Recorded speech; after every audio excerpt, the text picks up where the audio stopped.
संगीत सृष्टि का प्राण है, लेकिन संगीत का प्राण क्या है? संगीत का प्राण ध्वनि है। कोई भी ध्वनि संगीत नहीं हो सकती, इसलिए संगीतोपयोगी ध्वनि को नाद कहा है। उस नाद की प्रशंसा सभी शास्त्रों में सभी आलोचकों ने की है। गीत भी नादात्मक है, वाद्य भी नादात्मक है, और ये नाद वाणी का गुण है जो कि श्रवणेंद्रिय के द्वारा ग्राह्य है। तो ऐसा नाद जो श्रवणेंद्रिय से ग्राह्य हो वो आहत है, और जो नाद मनुष्य अपने भीतर योग के द्वारा ग्रहण करता है वो अनाहत है। इस तरह नाद के दो भेद हुए, एक आहत और एक अनाहत। अनाहत नाद सरस नहीं है, और उसका आनंद भी उसी को प्राप्त होता है जिसके कानों का सन्निकर्ष उस ध्वनि के साथ होता है। और आहत नाद भीतर से सुना जाने वाला नाद नहीं, अपितु उच्चरित होकर के श्रवणेंद्रिय के द्वारा ग्रहण किया जाने वाला नाद है। तो इसका आनंद चर अचर, जीव जंतु, जंगम स्थावर सभी पर होता है। और यही नाद नाद ब्रह्म के रूप में प्रतिष्ठित हुआ है। तो आहत नाद के दो रूप बन जाते हैं। एक तो अक्षरों के रूप में व्यक्त होता है जो भाषा और साहित्य कहलाता है। दूसरा उसके उच्चारण में, जिसमें स्वर लय ताल समन्वित होते हैं, वो संगीत का रूप हो जाता है। तो संगीत के लिए साहित्य आवश्यक है, और साहित्य के उच्चारण के लिए संगीत की स्वर की आवश्यकता होती है। दोनों का परस्पर संबंध है, आधाराधेय संबंध भी कह सकते हैं, या यूं कहें दोनों अन्योन्य आश्रित हैं। तो गीतम नादात्मकम वाद्यम, तो जो गीत पे नाद सुनाई देता है संगीत में, वही वाद्य में भी सुनाई देता है। नाद व्यक्त्या प्रशस्यते, और वही नाद जब वाद्य पे सुनाई देता है तब वो प्रशंसित होता है। तो तद्वयानुगतम ऋतम, और गीत और वाद्य दोनों के अनुगत हो करके नृत्य का रूप बनता है। तो इस तरह से नादाधीनम ततोत्रयम, तो ये तीनों ही, चाहे गीत हो, चाहे वाद्य हो, चाहे नृत्य हो, ये तीनों ही किसके अधीन हो जाते हैं?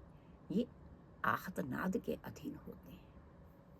तो नादेन व्यज्यते वर्णा, तो दूसरा रूप उसका क्या है कि नाद से वर्ण बनता है, वर्णा पदम, और वर्ण से पद बनता है, वर्णात पदात वचः, तो फिर वर्णों के पद से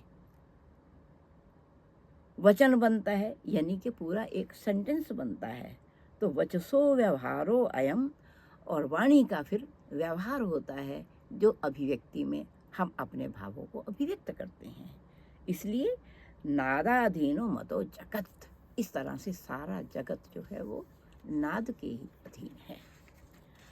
अब नाद रूप स्मृतो ब्रह्मा, नाद रूप सरस्वती, वही नाद जो है वो ब्रह्मा कहा जाता है, वही नाद रूप जो है उसको सरस्वती कहा जाता है। इसी नाद की साधना हम करते हैं। तो जिस नाद की साधना योगी करते हैं वो अनाहत है, जिस नाद की साधना संगीतज्ञ करते हैं वो आहत नाद है। तो इस तरह से नाद देवताओं की भाषा है,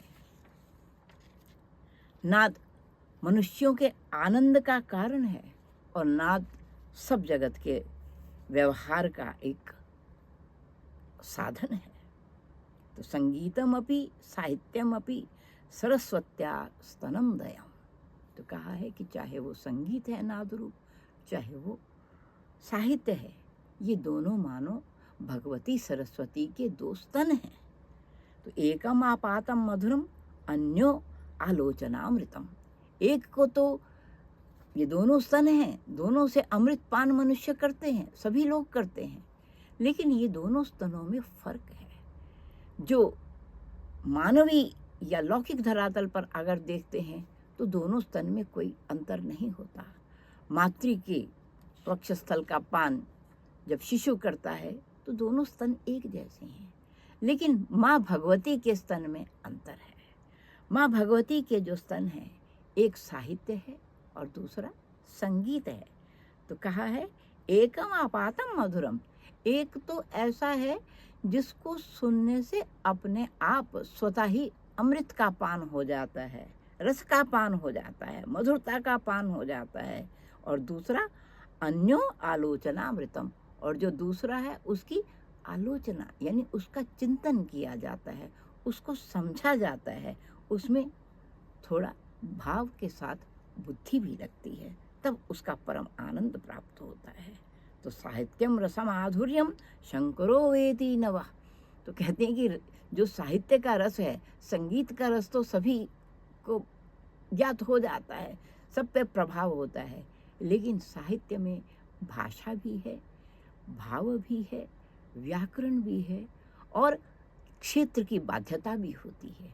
तो इसीलिए कहते हैं कि साहित्य का माधुर्य तो जो चिंतन करता है उसी को उपलब्ध होता है, लेकिन संगीत का रस सबको प्राप्त होता है। और भी कहा है कि संगीत साहित्य से भी एक कदम आगे निकल जाता है। कैसे? श्रुति स्मृत्यादि साहित्य नाना शास्त्र विदोपि च संगीतम येनम जानन्ति द्विपदास्ते मृगास्मिता। शास्त्र कहते हैं श्रुति स्मृत्यादि, श्रुतियों का यानी वेदों का अध्ययन कर लें, स्मृत्यादि ग्रंथों का अध्ययन कर लें, और नाना शास्त्र विदो अपि च, और जो नाना प्रकार के अन्य शास्त्रों को भी जानने वाले हैं, संगीतम ये न जानन्ति, जो संगीत को नहीं जानता मानो वो फिर भी पशु के समान ही है। तो साहित्य का एक अपना अस्तित्व है, लेकिन संगीत उससे भी ऊपर चढ़ करके चलता है। दोनों के लिए चिंतन की ज़रूरत है, दोनों के लिए ध्यान की आवश्यकता है। यहीं पर संगीत का संबंध योग से दिखाई पड़ता है। तो जप, तप, ज्ञान, ध्यान, ये सब योग के तरीके हैं, लेकिन संगीत इन सबों से ऊपर है। तो ये परिभाषा बहुत ही सुंदर है, जान लेना अपेक्षित है। यहाँ कहा है जप कोटि गुणम ध्यानम, कि कोटि जप अगर करते हैं तो उससे गुणा करने पर अगर 1 करोड़ जप को इकट्ठा किया जाए तो उसके बराबर ध्यान होता है। और ध्यान कोटि गुणों लया, और अब जब 1 करोड़ ध्यान इकट्ठा कर दिया जाए तो उसके आगे क्या होता है, उसका गुण इकट्ठा करने से 1 करोड़ ध्यान का तो लय यानी किसी चीज़ में लीन हो जाना, जिसको हम समाधिस्थ अवस्था कहते हैं। तो लय कोटि गुणम गानम, तो लय के अगर 1 करोड़ संख्या को गुणा किया जाए तो वो गान बनता है। यानी जप से बढ़कर ध्यान है, ध्यान से बढ़कर गुण है, लय है, और लय से बढ़कर भी संगीत है। तो तस्मात कहते हैं गानात परम नहीं, गानात पर तरम नहीं, और गान से परे कुछ नहीं है। तो संगीत जो है वो अल्टीमेट है, संगीत जो है वो सर्वोपरि है। तो कहते हैं कि त्रिफर्ग फलदा सर्वे, और ये जो जप है, तप है, या ध्यान है, या दान है, ये सब जो हैं ये 3 वर्गों के फल देने वाले हैं, यानी धर्म, अर्थ और काम। तो त्रिवर्ग फलदा सर्वे, दान यज्ञ जपादया।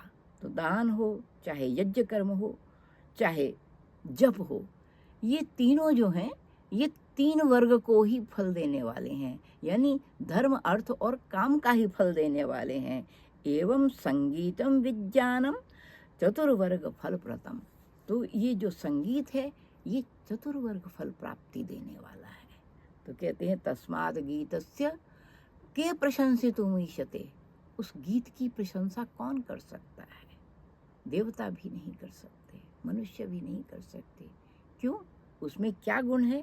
कहते तस्य गीतस्य प्रशंसितम के तस्य गीतस्य महात्म्यम। उस गीत की महानता को के प्रशंसितुमीशते।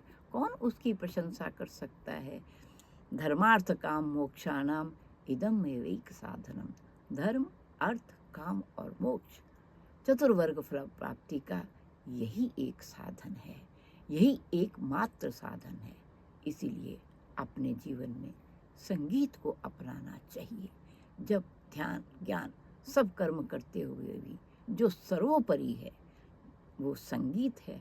इसलिए संगीत का अभ्यास, संगीत का गायन, संगीत का वादन और संगीत में चिंतन ये करना संगीत के प्रसार के लिए नहीं बल्कि आत्म उत्थान के लिए आवश्यक है।